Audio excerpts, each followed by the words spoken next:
Hello guys, welcome to my channel. Guys, ICAR technician की जो vacancies आ रखी हैं उसके लिए यहाँ पर हम प्रीवियस ईयर का पेपर सॉल्व करने वाले हैं। तो आई होप अभी तक आप सभी को क्लियर हो गया होगा कि इसका सिलेबस क्या है। तो जनरल नॉलेज का यहाँ पे 25 है, तो ये सबसे पहले हम सॉल्व करेंगे। फिर यहाँ पे मैथमेटिक्स का सॉल्व करेंगे, उसके बाद यहाँ पे साइंस का सॉल्व करेंगे और फिर सोशल साइंस को यहाँ पे हम सॉल्व करने वाले हैं।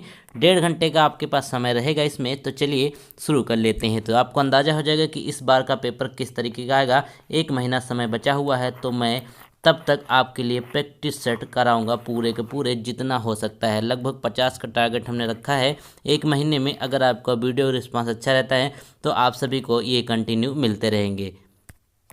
तो चलिए सबसे पहले हम जीके के प्रश्नों को देख लेते हैं। 25 तो पहला है यहाँ पर कि राज्यसभा के सदस्यों का चुनाव कौन करता है। तो राज्यसभा के सदस्यों का चुनाव किया जाता है किसके द्वारा, तो ये हो जाएगा राज्य विधानसभा के चुने हुए सदस्यों के द्वारा इसका चुनाव किया जाता है। Option number D. और यहाँ पे इंग्लिश वाले नीचे इसको पढ़ सकते हैं। क्वेश्चन नंबर यहाँ पे अगला देख लेते हैं। कहा गया कि भारत के संविधान के तहत अब तक कितने मौलिक अधिकारों की गारंटी है। तो अब तक की बात कर रहे हैं मौलिक अधिकार, जो यहाँ पे टोटल 6 हैं। और अगर बात करते हैं जब संविधान बना था उस समय कितने थे, उस समय 7 मौलिक अधिकार हुआ करते थे। एक 44वें संविधान संशोधन के तहत जो 1978 में हुआ था उसमें संपत्ति के अधिकार को हटा दिया गया था। तो अब टोटल यहाँ पर 6 आपके मौलिक अधिकार हैं। क्वेश्चन नंबर यहाँ पर अगला देख लेते हैं। तो कहता है कि भारतीय संविधान के अनुसार कौन सा अनुच्छेद, ये नंबर 3 है, तो कहता है अस्पृश्यता उन्मूलन, यानी कि जो आपका एबोलिशन ऑफ अनटचेबिलिटी है वो किस अनुच्छेद में है, तो वह है अनुच्छेद 17 में। याद रखेंगे अनुच्छेद 17 में है। क्वेश्चन नंबर अगला देख लेते हैं। अगले प्रश्न में देखें तो कहता है कि लोकसभा सदस्य के लिए निर्धारित न्यूनतम आयु कितनी है। तो लोकसभा सदस्य के लिए निर्धारित जो न्यूनतम आयु है गाइस वो है 25 वर्ष। याद रखेंगे 25 वर्ष के लिए वर्ष अगर आपकी आयु है तो आप लोकसभा सदस्यता के लिए कंप्लीट आयु के हैं। क्वेश्चन नंबर अगला देख लेते हैं। तो कहा गया यहाँ पर ये मनिका बत्रा होना चाहिए, इन्होंने मनिका बेदी लिखा हुआ है, ने किस खेल में उनकी उपलब्धियों और योगदान के लिए राजीव गांधी खेल रत्न पुरस्कार 2020 से सम्मानित किया गया। तो इसका राइट आंसर हो जाएगा टेबल टेनिस। इनको टेबल टेनिस से सम्मानित किया गया था मनिका बत्रा। क्वेश्चन नंबर यहाँ पे अगला देख लेते हैं। तो कहा गया कि महात्मा गांधी द्वारा गाया प्रसिद्ध भजन जो वैष्णव जन तो तेने कहिए, आपने सुना ही होगा, तो यह किसके द्वारा लिखा गया है। तो गाइस इसका राइट आंसर कहा जाए नरसिंह मेहता, नरसिंह मेहता। क्वेश्चन नंबर अगला देख लेते हैं। तो कहा गया कि किस निर्माण कंपनी ने भारत में नए संसद भवन निर्माण के लिए बिड जीती। जो नया संसद भवन बनना है उसके लिए कितने जीता है, उन्होंने जीता टाटा ग्रुप ने। टाटा ग्रुप जो है इसका निर्माण कर रहा है नए संसद भवन का। क्वेश्चन नंबर अगला देख लेते हैं। तो कहा गया कि इसके द्वारा प्रशीतन खाद्य संरक्षण में मदद करता है। अब प्रशीतन यानी कि यहाँ पे बात कर रहे हैं फ्रिज वगैरह की, तो इसमें मदद करता है किस तरीके से, तो इसमें होता है कि जैव रासायनिक प्रतिक्रियाओं की दर को कम करके, यानी कि reducing the rate of biochemical reaction. Biochemical reaction की जो रेट है वो कम हो जाती है फ्रिज वगैरह में, इसी वजह से आपका जो फूड मटेरियल है वो ज़्यादा दिन तक सर्वाइव करता है। क्वेश्चन नंबर अगला देख लेते हैं। तो कहता है कि अधिकांश कीट कैसे शोषण करते हैं। अब यहाँ पे कीटों की बात कर रहे हैं जो इंसेक्ट्स होते हैं। तो इंसेक्ट जो होते हैं वो बाय ट्रैकियल सिस्टम, जो श्वास प्रणाली होती है उसकी वजह से यहाँ पर वो क्या करते हैं, वो शोषण करते हैं। याद रखेंगे, बहुत बढ़िया क्वेश्चन ये पूछा गया था। अगला क्वेश्चन देख लेते हैं। अगले प्रश्न में बात करते हैं। तो कहता है कि आंध्र प्रदेश का प्रसिद्ध नृत्य कौन सा है। तो आंध्र प्रदेश का कौन सा हो जाएगा, कुचिपुड़ी। कुचिपुड़ी जो है वो आंध्र प्रदेश का प्रसिद्ध नृत्य है। कथकली केरल का है, ये भी याद रखेंगे। ओडिसी उड़ीसा का है। क्वेश्चन नंबर अगला देख लेते हैं। अगले में बोला गया है कि अभी हाल ही की बात कर रहे हैं, तो भारत में कुल कितने राज्य हैं, कितने केंद्र शासित प्रदेश हैं। तो देखिए अभी टोटल जो है 28 राज्य हैं और 8 केंद्र शासित प्रदेश हैं। ठीक है, इसका राइट आंसर हो जाएगा बी। तो बी यहाँ पे राइट आंसर है। 25% यहाँ पे जीके के आपके आएंगे। तो आरटीजीएस का फुल फॉर्म क्या होता है। आरटीजीएस आप संबंधित है समझते ही होंगे। तो क्या होता है, रियल टाइम ग्रॉस सेटलमेंट। तो क्या होता है, रियल टाइम ग्रॉस सेटलमेंट, ये इसका राइट आंसर हो जाएगा। ये है फुल फॉर्म आरटीजीएस का। क्वेश्चन नंबर अगला देख लेते हैं। अब यहाँ पे बोला गया है कि राजवंश और उनके संस्थापक का नाम आपको यहाँ पे दिखाना है कि कौन सा सही ढंग से मेल नहीं खाता है। अब इसमें से कौन सही ढंग से मेल नहीं है। अब देखिए, गुलाम वंश की स्थापना की थी कुतुबुद्दीन ऐबक ने, तुगलक वंश की थी गयासुद्दीन ने, खिलजी वंश की जलालुद्दीन ने करी थी, और यहाँ पे जो पहला अफगान साम्राज्य था उसकी शेर शाह सूरी ने नहीं करी थी। तो क्या हो जाएगा, केवल यहाँ पे चौथा जो है वो राइट आंसर हो जाएगा, केवल चौथा राइट आंसर हो जाएगा। क्वेश्चन नंबर अगला देख लेते हैं। तो कहता है कि दुनिया की सबसे लंबी नदी कौन सी है। तो दुनिया की सबसे लंबी नदी है नील नदी। याद रखेंगे कहाँ पड़ती है, ये अफ्रीका महाद्वीप में पड़ती है दुनिया की सबसे लंबी नील नदी। और सबसे बड़ी की बात करते हैं तो चौड़ी की बात करते हैं तो अमेज़न नदी हो जाएगी। इंडिया की सबसे बड़ी जो हो जाएगी वो गंगा नदी हो जाएगी, इसको याद रखेंगे। क्वेश्चन नंबर अगला कहता है कि मध्य प्रदेश कितने राज्यों के साथ अपनी सीमा साझा करता है। तो मध्य प्रदेश एक राज्य जो सबसे ज़्यादा राज्यों के साथ अपनी सीमा साझा करता है। तो यही पूछा है कितने के साथ करता है, तो इसका राइट आंसर हो जाएगा 5। टोटल 5 राज्यों के साथ मध्य प्रदेश जो है अपनी सीमा साझा करता है। क्वेश्चन नंबर अगला है कि फैथोमीटर का उपयोग किसको मापने किया जाता है। तो फैथोमीटर का उपयोग किया जाता है महासागर की गहराई नापने के लिए, ओशियन डेप्थ के लिए फैथोमीटर को यूज किया जाता है। क्वेश्चन नंबर अगला कहता है यहाँ पर कि भारत में विदेशी मुद्रा भंडार को डैश की अभिरक्षा में रखा जाता है। तो विदेशी मुद्रा भंडार जो है वो भारतीय रिजर्व बैंक की अभिरक्षा में रखा जाता है, यानी कि जो foreign exchange reserve of India are kept in the custody of, तो आरबीआई की कस्टडी में इसको रखा जाता है। ठीक है, हो गया क्वेश्चन नंबर आपका ये वाला। अब अगला देख लेते हैं। अब यहाँ पे इम्पॉर्टेंट ये भी तो कहता है कि लाफिंग गैस का आमतौर पर क्या कहा जाता है। तो लाफिंग गैस को क्या कहते हैं, उसको कहते हैं nitrous oxide. Laughing gas is a commonly known as nitrous oxide. Question number अगला देख लेते हैं।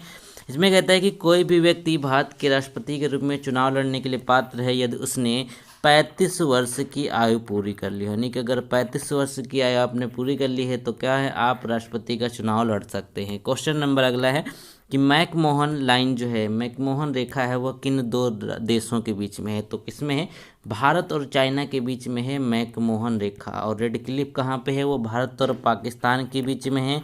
ठीक है, रेड क्लिफ, ये भी याद रखेंगे, पूछा जाता है। क्वेश्चन नंबर अगला कहता है कि भारतीय संविधान में इनमें से एक मौलिक अधिकार के रूप में शामिल नहीं है। अब मौलिक अधिकार की बात करते हैं, बोलने की स्वतंत्रता मौलिक अधिकार में है, संवैधानिक उपचार का अधिकार है, फिर यहाँ पे कानून के समक्ष क्षमता का अधिकार है, यहाँ पे 16 में है, ये यहाँ पे 32 में है। ठीक है, अब यहाँ पे समान कार्य के लिए समान मजदूरी का जो अधिकार है वो फिलहाल यहाँ पर संविधान में आपको मेंशन नहीं किया गया है, तो इसका राइट आंसर हो जाएगा सी। क्वेश्चन नंबर अगला देख लें। कहा गया कि 2022 का जो कॉमनवेल्थ गेम होना है वह किस देश में मेजबानी करेगा। तो वो हो जाएगा बर्मिंघम। बर्मिंघम जो है वहाँ पर कॉमनवेल्थ गेम्स होने वाले हैं 2022 के। अब याद रखेंगे, चलिए अब दिल्ली में कब हुआ था, वो हुआ था 2010 में, याद रखेंगे इसको भी। क्वेश्चन नंबर अगला कहता है कि भारत सरकार की निम्न में किस योजना का उद्देश्य जो है गरीबी रेखा के नीचे बीपीएल महिलाओं को एलपीजी कनेक्शन प्रदान करना है। तो उज्ज्वला योजना आपने सुना होगा। तो उज्ज्वला योजना के तहत क्या है, सभी जो बीपीएल महिलाएं हैं उनको कनेक्शन दिया जाता है गैस का फ्री में। और ये उजाला योजना है, इसके तहत क्या है, उजाला योजना के तहत आपको एलईडी बल्ब वगैरह प्रोवाइड करा रही है सरकार।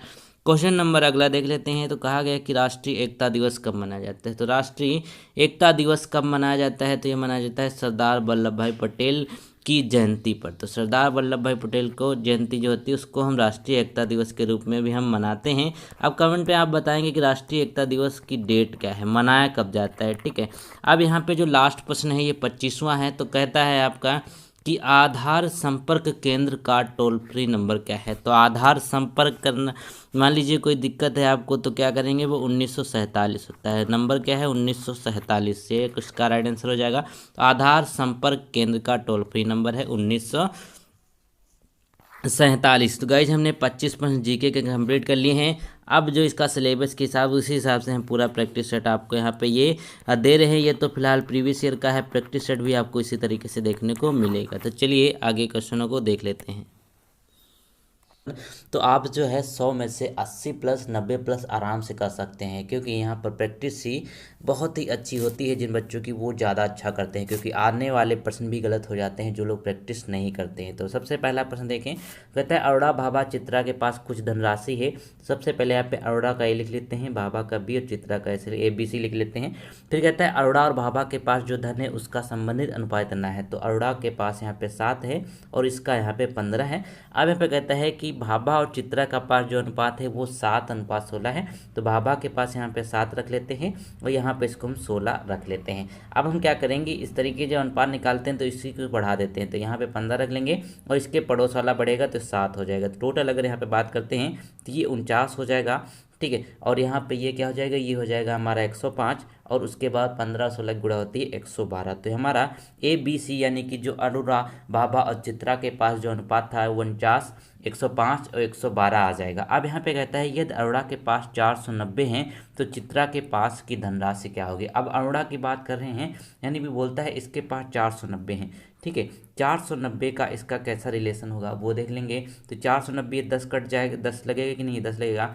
तो अब देखिए कहता है कि चित्रा के पास कितना है, और चित्रा के पास यहाँ पे 10 से इसको अगर मल्टीप्लाई करें तो 1120 ये यहाँ पर हो जाएगा कि नहीं हो जाएगा, ठीक है। तो 1120 आपका राइट आंसर हो जाएगा, ठीक है यहाँ पर। लेकिन यहाँ पर देखिए इसमें आपको कोई ऑप्शन देखने को नहीं मिल रहा है, तो थोड़ा सा यहाँ पे ऑप्शन में जो है मिसप्रिंट है। बाकी आपका आंसर जो है वो यही आएगा, चित्रा के पास जो 1120 रुपये होंगे। तो चलिए क्वेश्चन नंबर अगला देख लेते हैं। तो बिल्कुल इसी तरीके से आपको इसको सॉल्व करना पड़ेगा। अब क्वेश्चन नंबर यहाँ पे अगर 27 में देखिए तो कहता है कि एक जो कंप्यूटर पाठ्यक्रम में 40 लोग भाग लेते हैं जिसमें 5 वयस्क, 15 लड़के और 20 लड़कियां हैं। तो संपूर्ण समूह का औसत आयु 17 वर्ष है। यदि लड़कियों की औसत आयु 15 है तो लड़कों की औसत आयु कितनी होगी, ये यहाँ पर पूछा गया है। तो देखिए बहुत ही आसान सा ये प्रश्न है। तो मान लीजिए कि इनका अनुपात जो है x है, सिंपल सा मान लेते हैं, बहुत ही आसानी से करेंगे। अब यहाँ पे देखिए कहता है कि इतने लोग हैं। अब इसमें क्या करना है, अब यहाँ पे ध्यान से देखिए 15 लड़के और 20 लड़कियां हैं, ठीक है। और 40 लोग हैं, इनमें 5 वयस्क हैं और 15 लड़के हैं, इतना सब कुछ यहाँ पे दे रखा है। तो हम क्या करेंगे, इनका टोटल निकालेंगे, ठीक है। टोटल हम कैसे निकालेंगे, टोटल इस तरीके से निकालेंगे। चलिए देखिए 15 गुणा 20 हो जाएगा कि नहीं हो जाएगा, इसको प्लस कर देंगे क्योंकि हम टोटल निकालते हैं तो इसके अनुपात को हम यहाँ पर इससे गुणा करते हैं, ये हो जाएगा। फिर यहाँ पर हो जाएगा गुणा 15 प्लस 5 हो जाएगा, ठीक है। अब इसके इक्वल में क्या होगा, अब यहाँ पे इसके इक्वल में जो होगा वो 40 गुणा 17 होगा, क्योंकि 40 लोग टोटल हैं और यहाँ पे औसत आयु जो है वो 17 वर्ष है। क्योंकि यहाँ पे देखिए नीचे 17 रखते हैं तो ये पक्षांतर होकर जाएगा, तो 40 गुणे 17 हो जाएगा, ठीक है। अब यहाँ पे देख लेते हैं तो टोटल अगर इसको काउंट करेंगे तो हमारा क्या हो जाएगा, ये आ जाएगा। और यहाँ पे जो 5x होगा, याद रखेंगे 5x, क्योंकि x हमने टोटल इसको माना हुआ है। तो 510 प्लस 5x इक्वल टू 680 हो गया। अब यहाँ पे जो x की वैल्यू आ जाएगी ना, वो आ जाएगी यहाँ पर आपकी 170/5 यानी कि 34 इसका राइट आंसर हो जाएगा। तो यहाँ पर देखिए डी आपका राइट आंसर है। क्वेश्चन नंबर 28 देखिए बहुत ही आसान है। तो कहता है कि एक वृत्त की त्रिज्या ज्ञात करें जिसकी परिधि जो है 44 सेंटीमीटर है। अब देखिए परिधि यहाँ पे दी हुई है, तो परिधि का फार्मूला क्या होता है वो देखिए, वृत्त की होता है 2πr है। 2πr यहाँ पे कितना दिया हुआ है, 2πr हमको दिया हुआ है 44, ठीक है। 2πr हमको दिया हुआ है 44 दिया हुआ है। अब यहाँ पे इसकी वैल्यू पुट कर देंगे, 22/7 हो गया, हमको आर ही तो निकालना था, ठीक है। अब यहाँ पे हो गया 44। अब यहाँ पे इसको हम सॉल्व कर लेंगे तो हमें जो आर की वैल्यू आ जाएगी वो आ जाएगी 7, ठीक है। तो यही तो पूछा है कि हमको त्रिज्या निकालना है, यानी कि रेडियस निकालना है। आपका मतलब यहाँ पे रेडियस होता है और हिंदी में इसको त्रिज्या कहते हैं। तो आर की हमें वैल्यू हो जाएगी 7, तो सी इसका राइट आंसर हो गया। क्वेश्चन नंबर यहाँ पे अगला देख लेते हैं 29 में। और 29 में क्या कह रहा है इसको हम जरा ध्यान से देखेंगे। तो चलिए अब यहाँ पे px की वैल्यू इतनी दे रखी है। अब यहाँ पे कहता है कि p इक्वल टू 1 अगर 2 है तो a का मान क्या होगा, p1 इक्वल टू 2 है तो a का मान क्या होगा। तो सिंपल सा क्या करेंगे, इसमें इसकी वैल्यू ही पुट करना है हमको। अब यहाँ पे देख लेते हैं 3x² था हमारा ऐसे ही लिखा हुआ है, ax हमारा ऐसे लिखा हुआ, +1 की जगह हम क्या करेंगे वो यहाँ पे देखिए +1 की जगह ये हो गया। अब यहाँ पे बोला है कि p1 इक्वल टू 2 है तो p1 यहाँ पे रख देंगे, ठीक है। p1 हो गया हमारी वैल्यू। अब इसके बाद हम सिंपली सॉल्व करेंगे, 3a हो जाएगा +1 हो जाएगा इक्वल टू 2 हो जाएगा। अब यहाँ पे हो जाएगा 4 -a/2 इक्वल टू 2। फिर यहाँ पे देखिए a की पावर, तो a क्या जो है इक्वल टू 2 यानी कि 2 इसका राइट आंसर हो जाएगा। क्वेश्चन नंबर 30 कहता है इसका औसत निकालना, इससे आसान कुछ नहीं हो सकता। औसत में क्या करते हैं, सभी को हम यहाँ पे जोड़ लेंगे और नीचे जितनी संख्या है उससे डिवाइड किया, 5 टोटल संख्या है। तो इसका जो योग कितना आ जाएगा वो यहाँ पर आपको निकाल लेना है, ठीक है। इसका योग निकाल लेंगे, उसके बाद यहाँ पे से डिवाइड करेंगे तो आपका राइट आंसर आ जाएगा। बहुत आसान है, इसको थोड़ा सा अपने हिसाब से कर लीजिए। अब क्वेश्चन नंबर अगर 31 की बात करते हैं गाइस, तो इसमें कहता है कि 8 पुरुष 8 दिनों में 8 कालीन बना लेते हैं, फिर 16 पुरुष 16 दिन में कितने कालीन ही बनाएंगे। तो बहुत ही आसान है। इसमें क्या है, अब यहाँ पे देख लेते हैं। इसको फार्मूला आपको याद होगा, M1 D1 T1 अपॉन में W1, ठीक है। यहाँ पे क्या M2 D2 T2 अपॉन में W2, ये फार्मूला होता है कि नहीं होता है। अब यहाँ पे हमको इसकी वैल्यू सबकी पता है। 8 यहाँ पर है, 8 यहाँ पे, 8 यहाँ पे है, फिर यहाँ पे 16 × 16 हो जाएगा। फिर यहाँ पे यही तो पूछा है, W2 पूछा है। अब इसको यहाँ पे जैसे जैसे मर्जी हो काट दीजिए, 8 16 दोनों कट जाएगा, ठीक है। तो हमारा जो हो जाएगा वो आ जाएगा 8, इधर 2 आ जाएगा तो 8 दूनी 16 हो जाएगा, 16 × 2 हो जाएगा, तो 32 इसका राइट आंसर आ जाएगा। 32 हमारा राइट आंसर हो जाएगा। क्वेश्चन नंबर यहाँ पे अगला देख लेते हैं। क्वेश्चन नंबर 32 कहता है आपको यहाँ पे ये वैल्यू दे रखी है। अब इसको हम किस तरीके से सॉल्व करेंगे, चलिए हम इसको जल्दी से देख लेते हैं। इसको सॉल्व करना बहुत ही आसान है, क्योंकि इसको सिर्फ और सिर्फ आपको सॉल्व करना है, ठीक है। अब इसको आप अपने हिसाब से सॉल्व कर सकते हैं कि नहीं करते। 8 7 56 हो जाएगा, ठीक है। अब यहाँ पे 4 से यहाँ पे कट जाएगा, 16 कुछ 64 कट जाएगा, फिर 12 बराही में 144 हो जाएगा। तो ये तो बहुत ही आसान है बच्चों वाला, इसको आप कर लीजिएगा। फिर यहाँ पे 33 नंबर कहता है कि यदि एक वर्गाकार मैदान का क्षेत्रफल इतना है। अब वर्गाकार मैदान का क्षेत्रफल पूछ रहा है, कितना है यहाँ पर वो देख लेते हैं। अब वर्गाकार मैदान है मतलब क्या होता है, ए स्क्वायर उसका फार्मूला होता है उसके क्षेत्रफल का, किसी भी वर्ग का, यानी कि एक भुजा भुजा स्क्वायर होता है। अब यहाँ पे इसका दिया हुआ है 14,641, आपको यहाँ पे दे रखा है कि नहीं दे रखा है, बिल्कुल दे रखा है। अब यहाँ पे अगर ए की वैल्यू हम निकालें तो कितना हो जाएगा, 121 हो जाएगा, क्योंकि यहाँ पे देखिए 121 जो है उसका ये अंडर रूट होता है 14,641 का, ये हो गया। अब परिमाप क्या होता है, परिमाप होता है 4 × A होता है। हमारी ए की वैल्यू हमको पता है, 4 इंटू यहाँ पे 121 रख देंगे और यहाँ पे इसको कर देंगे मल्टीप्लाई, तो हमारा राइट आंसर आ जाएगा 33 का, जाएगा 4 2 4, ये इसका राइट 484 हो जाएगी, ये इसका राइट आंसर हो गया। क्वेश्चन नंबर यहाँ पे अब अगला देख लेते हैं। अगला क्वेश्चन इसमें पूछा गया, उसमें कह रहा है कि यहाँ पे ये मैथमेटिकल है और यहाँ पे देखिए 10 बार इसमें एक पुनरावृत्ति हुई है। अब इसमें कहते हैं कि विषम स्थानों पर स्थित अक्षरों को अगर हटा दिया जाए तो उसका जो अंतिम शेष अक्षर क्या होगा। अब विषम स्थानों की बात कर रहे हैं तो देखिए यहाँ पे 1 है, फिर ये 2 हो जाएगा, ये 3 हो जाएगा, ये 4 हो जाएगा, 5 6 7 8 9 10, इसी तरीके से यहाँ पे 10 हैं। तो अब इसमें विषम निकाल देना है। विषम का मतलब जैसे आप 3 निकालेंगे, 5 निकालेंगे, 7 निकालेंगे, 9 निकाल देंगे और उसके बाद आपको यहाँ पे बता देना है। तो बहुत आसान है, चलिए इसको आपके लिए छोड़ देते हैं। फिर यहाँ पे क्वेश्चन नंबर जो 35 कहता है, इसको आपको हल करना है। आप 35 में हल कीजिए तो बहुत ही आसान है। चलिए इसको भी आपको करके दिखा देता हूँ। अब यहाँ पे आपको जो चीज़ें देखने को मिली वो कैसी हैं वो चलिए दिखाते हैं आपको। अब यहाँ पे देखिए आपको दिख रहा है ए स्क्वायर माइनस बी स्क्वायर का जो फार्मूला होता है वही तो आप लगाएंगे यहाँ पर, बिल्कुल लगाएंगे। तो ए स्क्वायर माइनस बी स्क्वायर का जो फार्मूला होता है, एक बार जोड़ देते हैं एक बार घटा देते हैं, तो हो जाएगा 75 + 45, ठीक है। अब हो गया ये। अब फिर यहाँ पे 75 - 45, भाई यही तो फार्मूला होता है कि ए स्क्वायर माइनस बी स्क्वायर का एक बार जोड़ते हैं एक बार घटाते हैं, ये फार्मूला होता है। फिर यहाँ पे 30 × x यहाँ पे आपको दिख ही रहा है प्रश्न में दिया हुआ, क्योंकि ये क्वेश्चन मार्क जो एक्स माने क्वेश्चन मार्क ही लिखा रहने दें, कोई बात नहीं। अब यहाँ पे इसको करेंगे तो 120 आ जाएगा, यहाँ पे 130, ये 30 हो जाएगा। फिर यहाँ पे 30 × x हो जाएगा, ये भी 30 यहाँ पे चला जाएगा। अब यहाँ पे इसको काट देंगे तो 120 आ जाएगी। x की वैल्यू 120 आ गई कि नहीं आ गई, तो हमारा राइट आंसर हो गया बी वाला। क्वेश्चन नंबर अगला देख लेते हैं।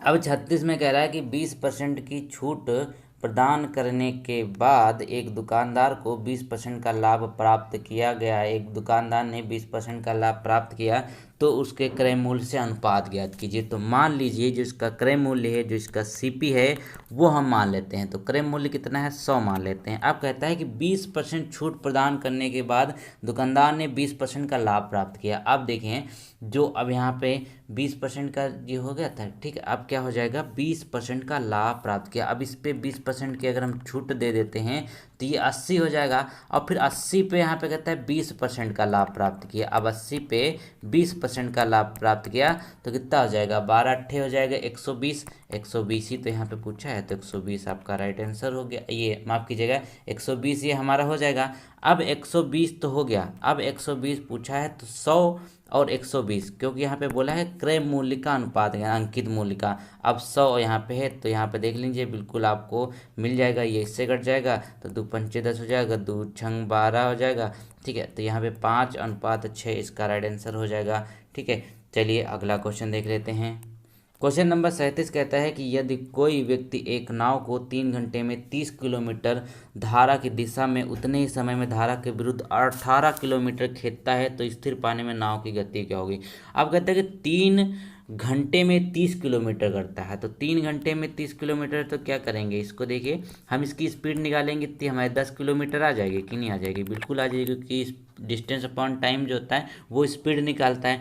ये हमारा क्या था, ये धारा के दिशा में था, ये धारा के दिशा में था। अब धारा के अगर विपरीत की बात कर लेते हैं तो बोला कि 18 घंटे खेता है उसने, तो 18 कितने में खेता, उसने 3 घंटे में, तो 6 किलोमीटर आ जाएगा कि नहीं आ जाएगा, बिल्कुल आ जाएगा। अब यहाँ पे कहता है कि शांत जल में, और शांत जल में क्या होता है, x + y/2 होता है कि नहीं होता, तो 10 + 6 16 हो जाएगा, 16/2 हो जाएगा, तो ये हो जाएगा 18, ठीक है 8 हो जाएगा, तो 8 इसका राइट आंसर हो गया, तो ए हो गया। क्वेश्चन नंबर यहाँ पे देख लेते हैं 38 में। 38 में कहते हैं कि पिता की आयु का उसके पुत्र की आयु से संबंधित यहाँ पर 12:5 है, फिर उनकी आयु का गुणनफल इतना है। अब तो बहुत ही आसान है, सिंपल सा देख लेते हैं, ये 12x हो जाएगा, ये यहाँ पे 5x हो जाएगा, तो गुणनफल यहाँ पे उसकी आयु का गुणनफल 1500 है, तो यहाँ पे इक्वेशन बन जाएगी। ठीक है, इस इक्वेशन के बनने के बाद क्या हो जाएगा, यहाँ पे देखें ये हो जाएगा 60x² और यहाँ पे हो जाएगा 1500, फिर यहाँ पे x² = 1500/60 करेंगे। मैं बच्चों तरीके से सब कुछ बता रहा हूँ आपको। ये हो जाएगा यहाँ पर 25 आ जाएगा, इसको काटने के बाद अब यहाँ पे x² का 25 हो जाएगा, तो कितना जब 5 हो जाएगा तो x की वैल्यू हो जाएगी 5। अब x की जब वैल्यू 5 आ जाएगी यहाँ पर, तब क्या कहेंगे कि पिता एवं पुत्र की 10 वर्ष पश्चात आयु कितनी हो जाएगी, तो होता है 10 वर्ष पश्चात। तो अब क्या करेंगे, पहले तो ये 12 थी, तो 12×5 = 60 हो गया, ठीक है 12×5 = 60 हो गया, 10 वर्ष पश्चात बोला तो ये 70 हो जाएगी, यानी कि जो पिता की है वो 70 हो गई। इसी तरीके से इसका 5 है, तो 5×5 = 25, 10 क्या होता है जब 35 हो जाएगा, तो 70/35 जो है 35 दूना 70 है कि 2:1 इसका राइट आंसर हो जाएगा, 2:1। क्वेश्चन नंबर यहाँ पे अगला देख लेते हैं। अब अगला क्वेश्चन देखिए, बहुत ही आसान यहाँ पे पूछा गया है। इस प्रश्न में जो कह रहा है कि यहाँ पर 39 में देखिए कि वे अभाज्य संख्याएं जिनसे 109 को विभाजित करने में प्रत्येक स्थिति में शेष 4 प्राप्त होता है। अब शेष 4 प्राप्त होता है, ये देखिए यहाँ पर बोला गया है। अब यहाँ पे देखें तो क्या हो जाएगा, अगर पहले ऑप्शन से हम देखें, ऑप्शन से अगर हम यहाँ पे ध्यान से देखें तो कहता है कि 5 7 यहाँ पर ये ऑप्शन है, तो इसका कितना मल्टीप्लाई हो जाएगा, 35 हो जाएगा। अब 35 में अगर यहाँ पे देखिए कहता है वे अभाज्य संख्या है जिनसे 109 को विभाजित करने प्रत्येक स्थिति में शेष 4 प्राप्त होता है। अगर यहाँ पे हम 3 से मल्टीप्लाई करके देखें तो अब यहाँ पे देखिए कितना हो जाएगा, 5 × 15 हो जाएगी, ये आपका हो जाएगा 105 हो जाएगा कि नहीं हो जाएगा। अब यहाँ पे अगर 4 प्राप्त होता है, 4 यहाँ पे ऐड करके देखें तो 109 वैल्यू आ रही है कि नहीं आ रही है, बिल्कुल आ रही है, तो हमारा यही पहला राइट आंसर हो गया। क्वेश्चन नंबर यहाँ पे देखिए 40 कहते हैं कि दो संख्याओं का लघुत्तम समापवर्तक उनके गुणन के बराबर है, यदि दिया गया गुणनफल 35 है तो महत्तम समापवर्तक क्या होगा, ये यहाँ पर पूछा गया है। 39 में 40 का जो राइट आंसर क्या होगा वो आपको दिखा देते हैं, इसको सॉल्व करके चलिए। तो गई इस प्रश्न में अगर देखें तो कहते हैं दो संख्याओं का लघुत्तम समापवर्तक उनके गुणनफल के बराबर है। अब देखिए गुणनफल यहाँ पे दिया गया गुणनफल 35 है। अब 35 दिया है गुणनफल, तो क्या हो जाएगा 7×5 = 35, इसको हम मान सकते कि नहीं मान सकते, 35 गुणनफल हमको दिया हुआ है। अब कहता है कि इसका महत्तम समापवर्तक क्या होगा। अब देखिए 7 और 5 में जो महत्तम समापवर्तक होगा वो हो जाएगा 1, क्योंकि देखिए यहाँ पर महत्तम समापवर्तक कैसे निकालते हैं, वो ऐसे निकालते हैं कि जितनी भी कोई संख्या है वो दोनों से कट जाए। अब यहाँ पे देखिए 7 और 5 जो है वो 1 से ही कटता है, सिर्फ और सिर्फ 1 से कटता है, तो ये हमारा राइट आंसर हो गया। क्वेश्चन नंबर यहाँ पे 41 देख लेते हैं। 41 मैंने बहुत बार आपको ऐसे कराया है, इसमें आपको जो दे रखा है इससे कोई मतलब नहीं होता है, सिर्फ आपको यहाँ पे इस पर गौर करना होता है। तो x-1 यहाँ पे दिया हुआ है 0, तो अब यहाँ पे देखते हैं x की यहाँ पे वैल्यू कितनी है जी, 1 आ जाएगी। अब x की वैल्यू 1 आ गई, जितने भी यहाँ पे x दिए हुए जितने भी सब में आप इसकी वैल्यू पुट कर दीजिए, और वैल्यू पुट कर देंगे तो आपका राइट आंसर आ जाएगा -10। इसको आप कर लीजिएगा, ऐसे हो जाएगा। ये प्रथम 4 अभाज्य संख्याओं का योग पूछा गया है। 42 में पूछा गया है प्रथम 4 अभाज्य संख्याओं का योग। अब देख लेते हैं, प्रथम 4 अभाज्य संख्याओं में लोग कन्फ्यूज होते हैं, प्रथम कौन सी गिने। अभाज्य संख्याओं में देखिए 2 आती है, ठीक है 2 अभाज्य है, फिर यहाँ पे 3 हो जाएगा, फिर यहाँ पे 5 हो जाएगा, फिर 7 हो जाएगा, यही तो अभाज्य संख्याएं हैं। अब हो गया इनका योग कितना, 7 5 12, 5 17 हो गया कि नहीं होगा, यही है। इतना आसान पेपर तो आने वाला है नहीं। फिर यहाँ पे 43 कहता है कि 5009 के अंकों का योग कर कितनी विभिन्न 4 अंकी संख्याएं बनाई जा सकती हैं, ये यहाँ पे पूछा गया है 43 में। ठीक है, तो अब यहाँ पे देखिए कितनी विभिन्न 4 अंकों की संख्याएं बनाई जा सकती हैं, ये वाला प्रश्न यहाँ पे पूछा गया है। क्वेश्चन नंबर यहाँ पे अगला देख लेते हैं। तो कहता है कि 30 लोगों के सम्मेलन में 20 लोग ऐसे मिले जो एक दूसरे को जानते हैं, 10 लोग ऐसे हैं जो किसी को भी नहीं जानते, एक दूसरे को जानने वाले गले मिलते हैं, एक दूसरे को जानने वाले लोग हाथ मिलाते हैं, तो कितने लोगों ने हाथ मिलाए, ये यहाँ पे बोला है कि कितने लोगों ने हाथ मिलाए हैं। तो अब 10 लोग ऐसे हैं जो किसी को नहीं जानते, यही तो पूछा गया है, जानने वाले हाथ मिलाते हैं, ये 10 लोग हो जाएंगे। टोटल कितने लोग थे, टोटल यहाँ पे थे 30 लोग। अब ऐसे प्रश्नों में क्या करते हैं, एक सिंपल सेटी जितने लोग होते हैं उससे एक कम के कर करके इससे मल्टीप्लाई कर देते हैं, तो 290 हो जाएगा, माफ़ कीजिएगा ये 29 हो जाएगा, और यहाँ पे 10 से मल्टीप्लाई कर देंगे तो हमारा 290 राइट आंसर। इस तरह याद रखिए कि ये ट्रिक होती है, बहुत ही आसानी से हो जाता है ऐसे।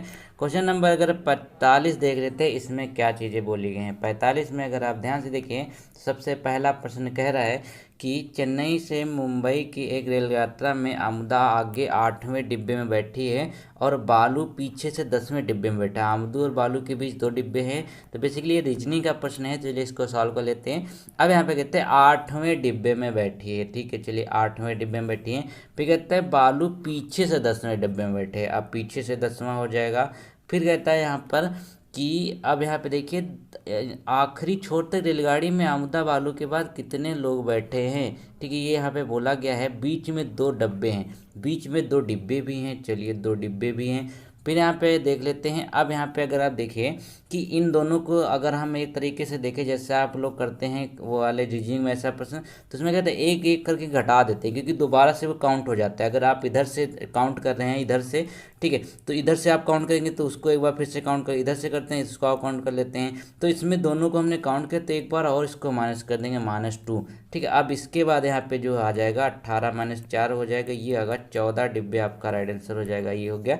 क्वेश्चन नंबर यहाँ पे आप देख लेते हैं 46 में।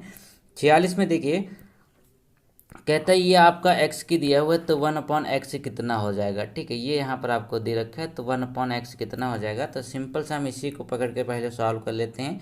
तो x बराबर यहाँ पे दिया है, तो यहाँ पे नीचे कितना है 2 1 + 2 है यहाँ पे, ठीक है, 2 + 1.2 है। अब इसको नीचे सॉल्व करेंगे तो कितना हो जाएगा, सिंपल सा एलसीएम ले लेंगे, 2 ही आएगा, तो यहाँ पे 2 2 4 1 5 हो जाएगा, तो 5/2 हो जाएगी, 1/5/2 हो जाएगी इस तरीके से। अब ये यहाँ ऊपर चली जाती है तो क्या हो जाएगा, x की वैल्यू 2/5 हो जाती है, ठीक है, x की वैल्यू 2/5 हो जाएगी। फिर यहाँ पे कहता है 1/x कितना होगा, अब यहाँ पे इसका व्युत्क्रम कर देंगे तो 5/2 हो जाएगा, ये हो जाएगा, ठीक है। तो इसका राइट आंसर हो गया आपका ये वाला। आप चलिए अगला प्रश्न देखें।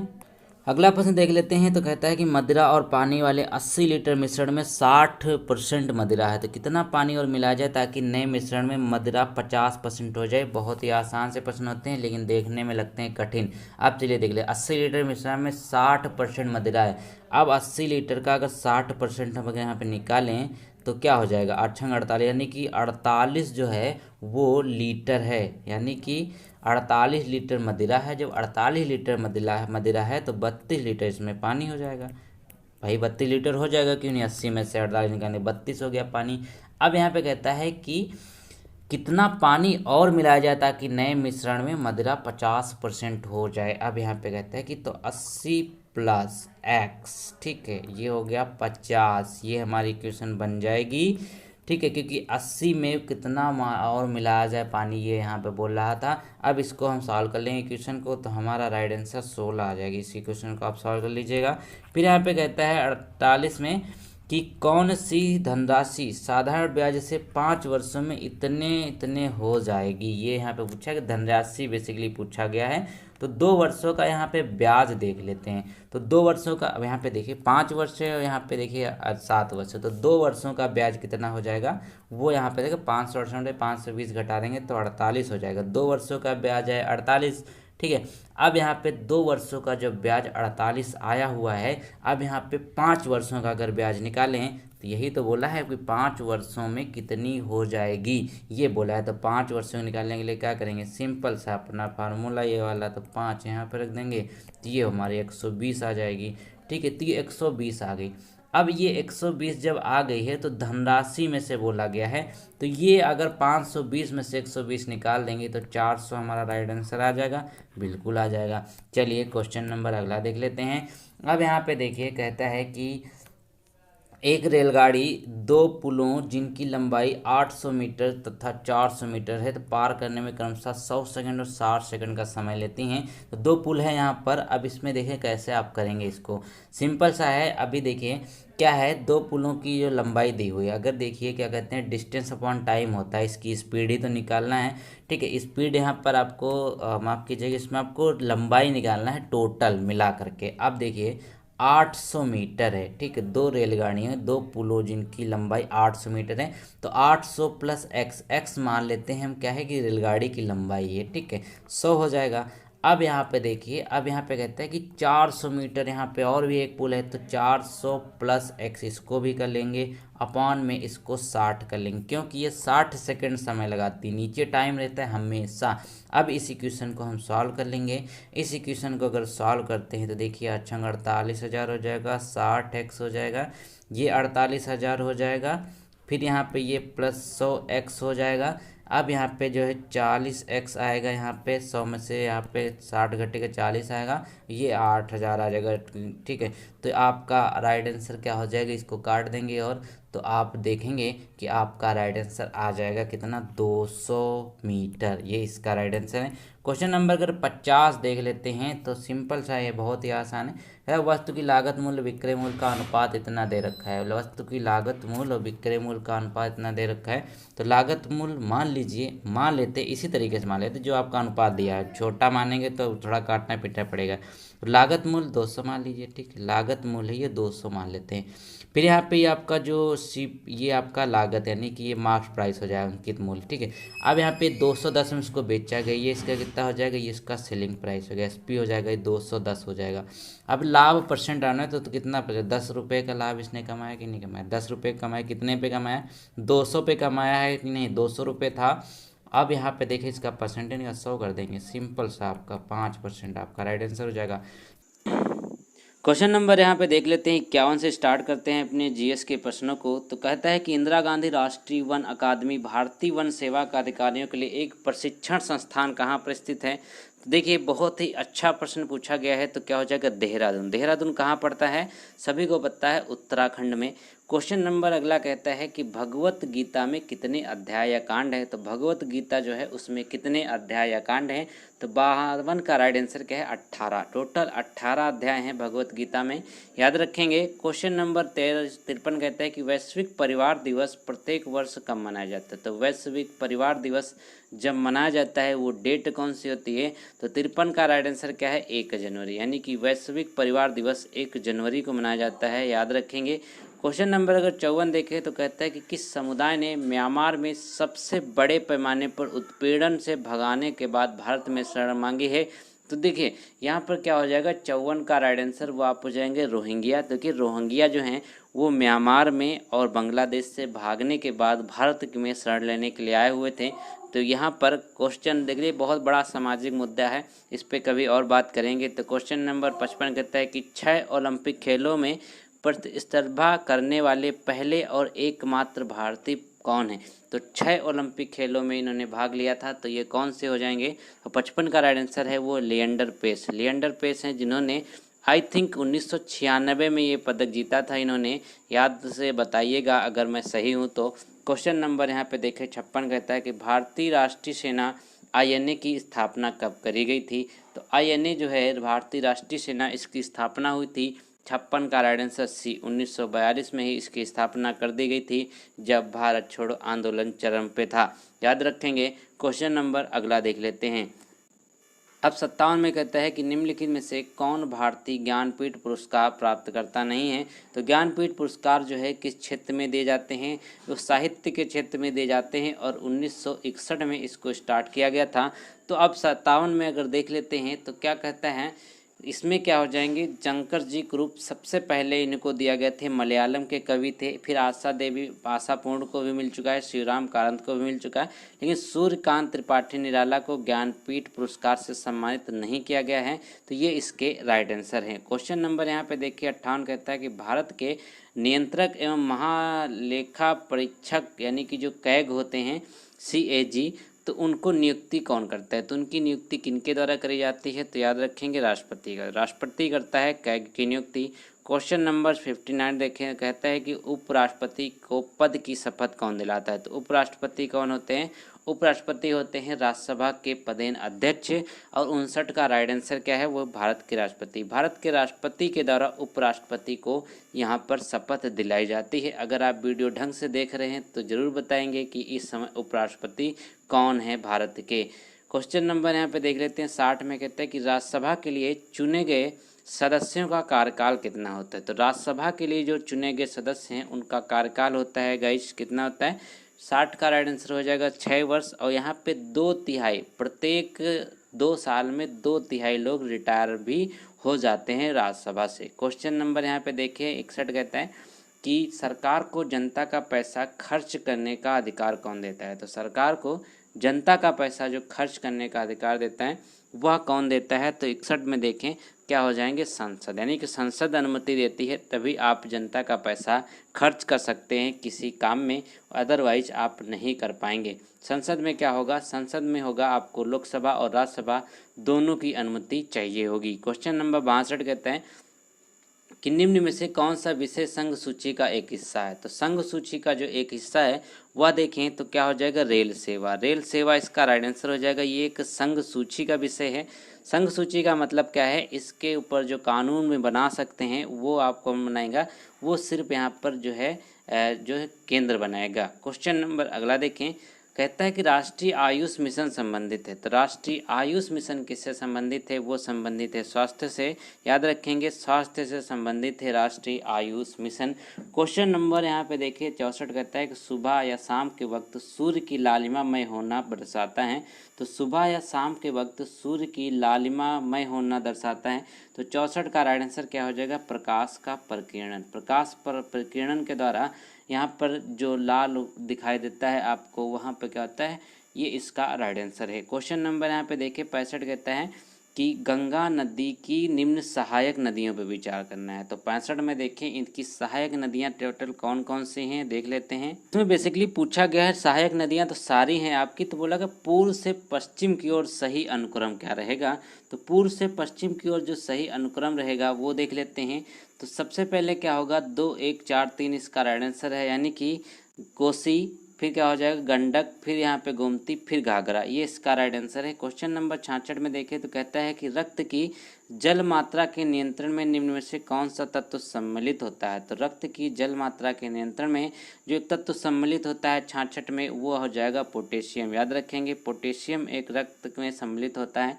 क्वेश्चन नंबर यहाँ पे देखिए 67 कहता है कि हरे पादपों में क्लोरोफिल बनने के लिए निम्न में से कौन सा तत्व अनिवार्य है? तो क्लोरोफिल बनने के लिए जो निम्न में से तत्व होता है वो कौन सा है? तो वो हो जाएगा मैग्नीशियम, याद रखेंगे इसका एक यहाँ पर ये प्रतीक चिन्ह होता है Mg, तो मैग्नीशियम इसका राइट आंसर है। क्वेश्चन नंबर यहाँ पे देखिए अगर 68 कहते हैं कि परमाणु घड़ियों में एक टाइम कीपर के रूप में प्रयुक्त होने वाले तत्व निम्नलिखित में से कौन सा है? तो 68 का राइट आंसर क्या हो जाएगा, वो हो जाएगा सीजियम, सीजियम इसका राइट आंसर है।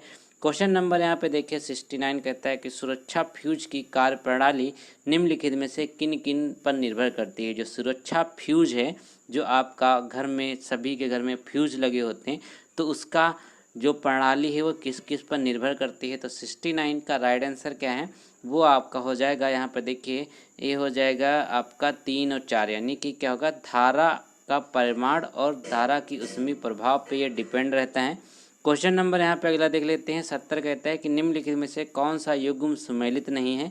तो इसमें से कौन सा युग्म जो है वो सुमेलित नहीं है? तो क्या हो जाएगा, जौनपुर और सई, जौनपुर और सई जो है ये युग्म सुमेलित नहीं है, बाकी सारे के सारे युग्म आपके बिल्कुल सही दिए हुए हैं। गोरखपुर राप्ती नदी पे है, कौशाम्बी बेतवा पे है, बिठूर गंगा पे है, और जौनपुर जो है वो सई नदी पर नहीं है। क्वेश्चन नंबर यहाँ पे देखें 71 कहता है कि निम्न में से कौन सी नहर उत्तर प्रदेश में अधिकतम क्षेत्रफल की सिंचाई करती है। तो सबसे बड़ी नहर या फिर अधिकतम क्षेत्रफल सिंचाई की बात करें तो यहाँ पर करी जाती है शारदा नहर के द्वारा। शारदा नहर इसका राइट आंसर है।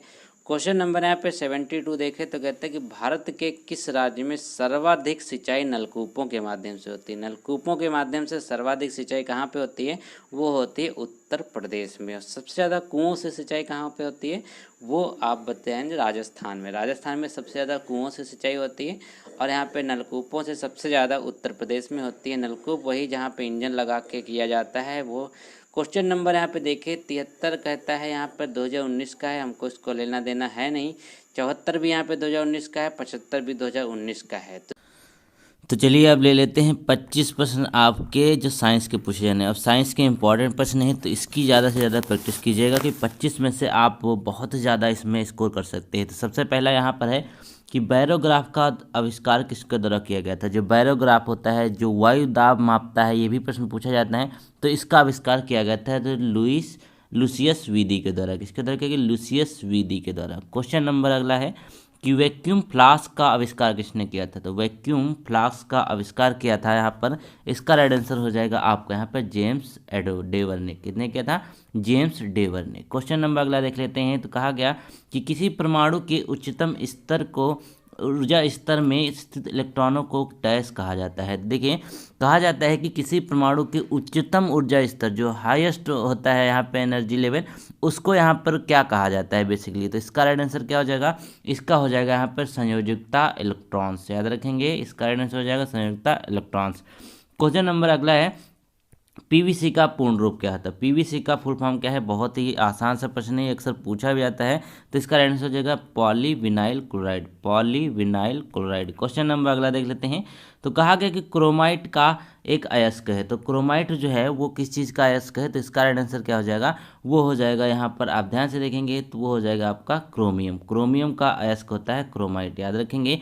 चलिए क्वेश्चन नंबर अगला देख लेते हैं। अब अगले में मैं यहाँ बात करूँ तो इसमें कहा गया है कि ऑक्सी रिडक्टेस और ट्रांसफरेजेस और हाइड्रोलिसिस ये किस वर्ग के अंतर्गत आते हैं। तो ये बेसिकली क्या चीज़ें हैं, तो इसका राइट आंसर क्या हो जाएगा गाइस, वो यहाँ पे अगर ध्यान से देखेंगे तो वो हो जाएगा यहाँ पर एंजाइम्स। ये बेसिकली एंजाइम्स होते हैं। क्वेश्चन नंबर अगला देख लेते हैं। अब कहा गया कि गुर्दे की पथरी जो होती है वह किस चीज़ की बनी होती है। जो पथरी हो जाती है, जो स्टोन्स हो जाते हैं लीवर में, वह किस चीज़ के बने होते हैं। तो इसका राइट आंसर क्या हो जाएगा, वो हो जाएगा यहाँ पर कैल्शियम ऑक्जिलेट। इसका राइट आंसर हो जाएगा एक कैल्शियम ऑक्जिलेट। क्वेश्चन नंबर अगला कि भेड़ की प्रथम स्तनपायी जो क्लोन थी उसका क्या नाम था। सबसे पहले जो यहाँ पे क्लोन बनाई गई थी भेड़ की, उसका नाम यहाँ पे पूछा गया है। तो इसका राइट आंसर क्या हो जाएगा, वो हो जाएगा डॉली, यानी कि उसका डॉली नाम रखा गया था जो प्रथम भेड़ क्लोन बनी थी। क्वेश्चन नंबर अगला देख लेते हैं। यहाँ पे कहता है कि होस्टोरिया या चूसने वाली जड़ें निम्न में से किस में पाई जाती हैं। जो होस्टोरिया जड़ें होती हैं, जो चूसने वाली जड़ें होती हैं, वो किस में पाई जाती हैं, तो वह यहाँ पर पाया जाता है आपका कस्क्यूटा में। किसमें, कस्क्यूटा में। क्वेश्चन नंबर अगला है कि देखिए साइंस के प्रश्न आपके लेवल के आएंगे, पूरे इंडिया लेवल पर आपका एग्जाम होने वाला है।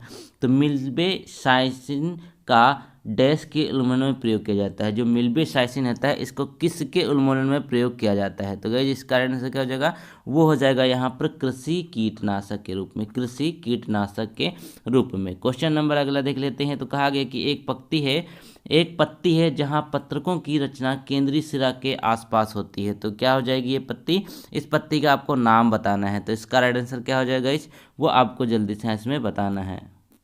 तो इसका राइट आंसर क्या हो जाएगा, वो हो जाएगा पॉमेटली संयुक्त पत्ती। इसका नाम होता है पॉमेटली संयुक्त पत्ती। क्वेश्चन तो दोस्तों यहाँ पे जो अगला प्रश्न है वो कहता है कि प्रतिबाधा की इकाई क्या होती है। जो प्रतिबाधा है उसकी इकाई क्या हो जाएगी, तो इसका राइट आंसर हो जाएगा यहाँ पर ओम। प्रतिबाधा की इकाई क्या होती है, ओम होती है। क्वेश्चन नंबर अगला कहता है कि सापेक्षता के सिद्धांत की खोज किसने की थी।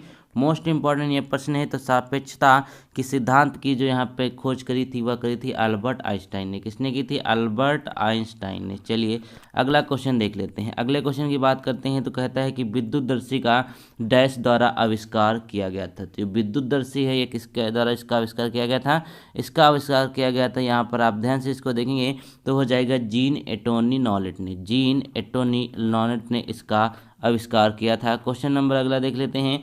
तो यहाँ पर कहा गया कि भूकंप को मापने के लिए किस उपकरण का उपयोग किया जाता है। तो भूकंप को मापने के लिए हम जो उपकरण का यूज करते हैं उसको नाम दिया जाता है सिस्मोग्राफ। क्या नाम दिया जाता है? सिस्मोग्राफ। इसका प्रयोग हम यहाँ पर करते हैं। चलिए अगला क्वेश्चन देख लेते हैं।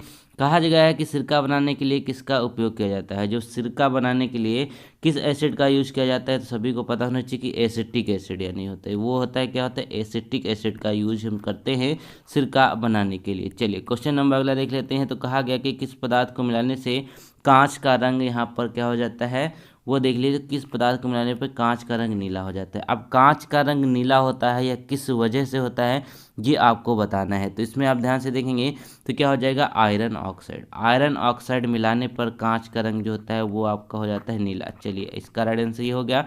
अगला क्वेश्चन देख लेते हैं। अगले में बोला गया है कि निम्नलिखित में से किसका मुक्त होना ओजोन परत के ह्रास होने का प्रमुख कारण है। तो ओजोन परत के ह्रास होने का जो प्रमुख कारण है गाइस, वो क्या होता है? वो यहाँ पे आप ध्यान से देखेंगे तो क्या है यहाँ पर? वो है क्लोरोफ्लोरोकार्बन। क्लोरोफ्लोरोकार्बन की वजह से यहाँ पर ओजोन परत का ह्रास हो रहा है। वो O3 इसका फॉर्मूला होता है। समताप मंडल में ये पाई जाती है। समताप मंडल में ये पाई जाती है। चलिए अगला क्वेश्चन देख लेते हैं। अब कहता है कि कठोर पानी को उबाल कर या उसमें कैल्शियम हाइड्रोक्साइड को मिलाकर उससे मृदु जल बनाने की प्रक्रिया को क्या कहते हैं। तो इस प्रक्रिया को हम क्या कहते हैं, बेसिकली ये यहाँ पे बोला गया है आपके लिए, ठीक है। तो इस प्रक्रिया को क्या कहता है? जब कठोर पानी को उबाल कर या उसमें कैल्शियम हाइड्रोक्साइड मिलाकर जो किया जाता है तो उसको कहा जाता है क्लार्क की प्रक्रिया। क्लार्क की प्रक्रिया अगर आपने पढ़ा होगा तो आप उसमें समझते हैं कि जो उसका पानी को जो यहाँ पर कठोर पानी होता है उसको उबाल करके शुद्ध किया जाता है। क्वेश्चन नंबर अगला कहते हैं कि कोशिकाओं के अध्ययन को क्या कहा जाता है। तो कोशिकाओं के अध्ययन को हम क्या कहते हैं? तो सभी को पता होना चाहिए, वो होता है साइटोलॉजी। क्या होता है? साइटोलॉजी को हम कहते हैं। इसमें हम सेल का अध्ययन करते हैं। किस चीज़ का? सेल का अध्ययन करते हैं। चलिए क्वेश्चन नंबर अगला देख लेते हैं। अब अगले में यहाँ पे ध्यान से देखिए तो कहता है कि पाचन करने वाला एंजाइम लाइपेज निम्नलिखित में से किसके द्वारा स्रावित होता है। तो पाचन करने वाला जो यहाँ पर एंजाइम होता है, वसा का पाचन करने वाला, फैट को जो डाइजेस्ट करता है, उस एंजाइम का नाम क्या है, ठीक है। किसके द्वारा इसको स्रावित किया जाता है? जो लाइपेज है किसके द्वारा स्रावित किया जाता है? वह किया जाता है अग्न्याशय के द्वारा, यानी कि पैंक्रियाज के द्वारा, याद रखेंगे। चलिए अगला क्वेश्चन देख लेते हैं। अगले में कहता है कि रोडेंशिया म्यूरिडी डैश का वैज्ञानिक नाम है। तो रोडेंशिया म्यूरिडी जो डैश का वैज्ञानिक नाम है वह क्या हो जाएगा? वह यहाँ पर आपका हो जाएगा, वो हो जाएगा चूहा। चूहा का नाम है, क्या नाम है? रोडेंशिया म्यूरिडी। रोडेंशिया म्यूरिडी। चलिए क्वेश्चन नंबर अगला देख लेते हैं। तो कहा गया कि निम्न में से किस वैज्ञानिक को जीव विज्ञान के जनक के रूप में जानते हैं। अब जीव विज्ञान के जनक के रूप में किसको जानते हैं, ठीक है। सभी को पता होना चाहिए कि हो जाए कि अरस्तु। इसको अरिस्टोटल लिखा जाता है इस तरीके से यहाँ पर इंग्लिश में, ठीक है। तो अरस्तु को माना जाता है जीव विज्ञान के जनक के रूप में। चलिए अगला क्वेश्चन देख लेते हैं। तो गाइस यहाँ पे जो अगला प्रश्न हो जाएगा, फलों और सब्जियों में स्थित कैरोटीन उन्हें कौन सा रंग प्रदान करता है। तो फलों और सब्जियों में जो कैरोटीन होता है ना, कैरोटीन, वह कौन सा रंग प्रदान करता है, ये यहाँ पर आपको बताना है। तो इसका राइट आंसर हो जाए आपका नारंगी। तो यहाँ पे देखिए साइंस के अभी 2% और बाकी हैं, क्योंकि हमने 23% इसमें कर लिए हैं। तो चलिए उनको भी जल्दी से ख़त्म करते हैं। तो गाइस यहाँ पे अगला प्रश्न देख लेते हैं। तो इसमें बोला गया कि हेलोफाइट्स क्या होते हैं। जो हेलोफाइट्स होते हैं वो क्या होते हैं, बेसिकली वो होते हैं यहाँ पर पौधे जो खारे पानी में उगते हैं। जो खारे पानी में आते हैं उनको हम क्या कहते हैं? हेलोफाइट्स कहा जाता है। इनको याद रखेंगे। चलिए क्वेश्चन नंबर अगला देख लेते हैं। तो कहता है कि जो फसल चक्रण है, यानी कि जो फसल रोटेशन है, उसका विचार किसने विकसित किया था। जो फसल रोटेशन है उसका विचार किसने विकसित किया था। तो इसका राइट आंसर क्या हो जाएगा गाइस, वो हो जाएगा यहाँ पे turnip down syndrome. Down send ने किसने किया था? टर्निप डाउन सेंड ने। चलिए इसका ये राइट आंसर हो गया। गाइस यहाँ पे हमने देखिए अभी 25% साइंस के भी कर लिए हैं। अब चलिए चलते हैं आपके सोशल साइंस और मैथमेटिक्स की तरफ।